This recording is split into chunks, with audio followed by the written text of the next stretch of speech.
મિત્રો આપણું જે મન ખરું ને એ ચંચળ મન છે. ઘણા લોકો એવું કહે છે કે આ ચંચળ મનને આપણે રોકવું જોઈએ, એક જગ્યાએ સ્થગિત કરવું જોઈએ, એક જગ્યાએ એને શાંત કરવું જોઈએ. પણ આ જે મનની ચંચળતા ખરી ને એ પુરાવો આપે છે કે મન ચેતન છે.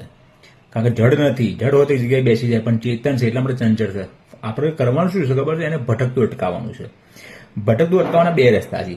કહો તો તમે સાધના કરો, પોતાની અંદર અંતર્મુખી બની અને તમારી અંદર જે પરમાનંદ રહેલું છે, તમારી અંદર જે આનંદ રહેલો છે અને તમારી અંદર જે તત્વ રહેલું છે એને માણવાની કોશિશ કરો, એને પામવાની કોશિશ કરો, પ્રયત્નો કરો, તો જેથી મન શાંત થશે. અને બીજો એક રસ્તો છે, ભાગવતમાં બતાવ્યો છે, બહુ સુંદર રસ્તો છે કે જે આપણું જે મન ખરું ને ઇન્દ્રિયો દ્વારા વિવિધ સુખો ભોગવતું હોય છે અને એના લઈને એ ભોગવવા માટે આપણને આગળના આગળ દોડાવતું હોય છે.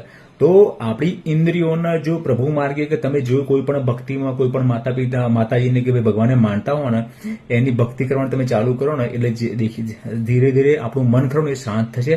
અને ભક્તિ શ્રદ્ધા જે ખરી એ તમારી પોતાની આસ્થા, એને મનને શાંત કરવાનું, મનને એક જગ્યાએ ચોંટાડવાનું, મનને એક જગ્યાએ રોકવાનું અને મનને સારી જગ્યાએ વાળવાનો ખૂબ જ સારો પ્રયત્ન છે. તો જો આ તમે કરશો તમારું મન તમને પજવશે નહીં. અને આ જે ભૌતિક દુનિયામાં જે આપણે આજે આ વસ્તુ પામી લીધી, કાલે પેલી વસ્તુ પામી લીધી અને આ બધું દિવસે ને દિવસે પામતા છતાં પણ આપણે અસંતોષ, અશાંતિ અને શરીરમાં અજંપો રહે છે એ નહીં રહે. અને તમારું મન શાંત થશે, આત્માની તૃપ્તિ થશે અને તમને વધુ પડતું દોડવાનું તમને અટકી જશે અને તમે જગ્યાએ સ્થિર થશો અને તમને આ કુદરતનું નેચર ને ભગવાનનો હોવાનો પુરાવો પણ તમને મળવા મળશે.